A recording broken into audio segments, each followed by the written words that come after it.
গাজরের হালুয়া গরম গরম। গরম গরম একদম খেয়ে দেখো তো। স্পেশালি কিন্তু তোমার জন্যই বানিয়েছি আজকের গাজরের হালুয়াটা।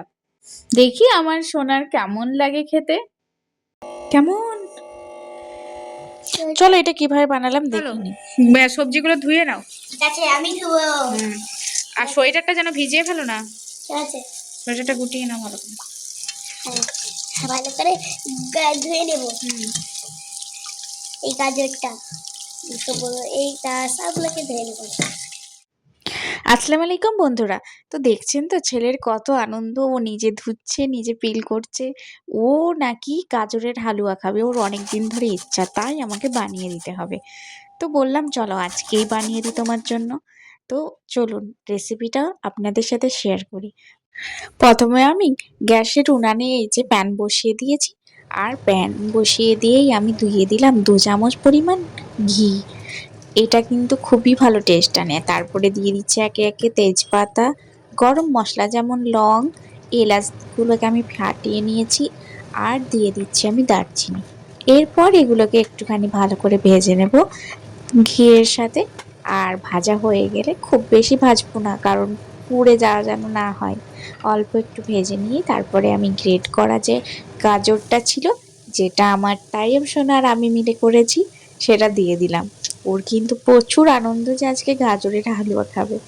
আর কমপ্লিমেন্টটা কিন্তু দেখতে ভুলবেন না অবশ্যই, শেষে দারুণ কমপ্লিমেন্ট, একটা মায়ের ক্ষেত্রে তো অসাধারণ। তারপরে এই যে দিয়ে দিলাম গাজরটা, আর তারপর দিয়ে দিলাম একটু সামান্য পরিমাণের নুন। আর তারপর গাজরটা ভালোভাবে ভেজে নেব, কারণ গাজরের যে কাঁচা গন্ধটা সেটা যাতে চলে যায় তার জন্য। আর তারপরে এই দেখুন ভাজতে শুরু করে দিয়েছি। একটু হাতে টাইম নিয়ে করলে গাজরের হালুয়াটা অনেক বেশি পরিমাণে টেস্টি হয়। আর আমি ভেজে নিয়েছি। এরপরে দিয়ে দিলাম পরিমাণ মতো দুধ। আমি এখানে পুরো আমার এই বাটিটার 1 বাটি দুধ দিয়েছি, আপনারা আপনাদের পরিমাণ মতো দিয়ে দেবেন।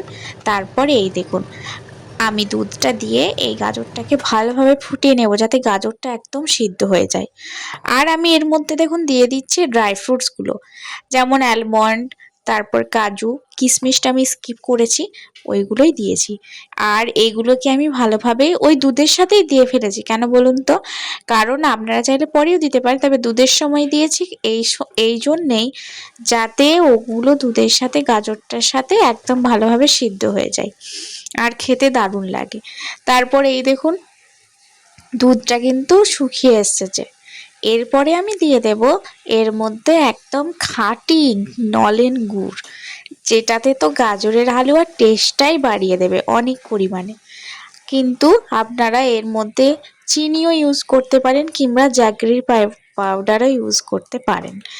তারপর আমি এটাকে ভালোভাবে আবার নেড়ে চেড়ে একদম শুকিয়ে নেব, শুকনো শুকনো করে নেব। এই দেখুন অনেকটাই শুকিয়ে এসছে, আর একটুখানি বাকি আছে। ছেলে কিন্তু ওয়েট করতে পারছে না। আর এই দেখুন কি সুন্দর কালারটা এসেছে না, একদম অরেঞ্জ মতো, দারুণ খেতে হয়েছে। আর এই দেখুন রেডি হয়ে গেছে। চলুন এরপর বাটিতে সার্ভ করে নিই। ছেলে কিন্তু অনেকক্ষণ ধরে ওয়েট করছে খাওয়ার জন্য। আর এই দেখুন আমি বোলের মধ্যে নিয়ে নিলাম হালুয়াটা, আর এর ওপর থেকে আপনারা সার্ভ করার জন্য ছড়িয়ে দিতে পারেন কিছু ড্রাই ফ্রুট। আমিও ছড়িয়ে দিলাম কিছুটা ড্রাই ফ্রুটস। আর এরপরে দিয়ে দিলাম ছেলেকে। ছেলে তো বললো, আপনারা প্রথমেই দেখেছেন এই দারুণ। গাজরের তারপর হালুয়াটা কমপ্লিমেন্টটা খেয়ে শুনুন। আপনি কি কমেন্ট দিলেন একটু বলুন। ভালো, অনেক ভালো। আর কি বললেন? যে সবচেয়ে ভালো খাবার মানে অনেক অনেক বেশি ভালো, তার থেকে ভালো। তার থেকেও ভালো কোন খাবারটা? আমার হাতের খাবার। আমার হাতের খাবার? ওরে বাবা, এত বড় কমপ্লিমেন্ট! Thank you. যে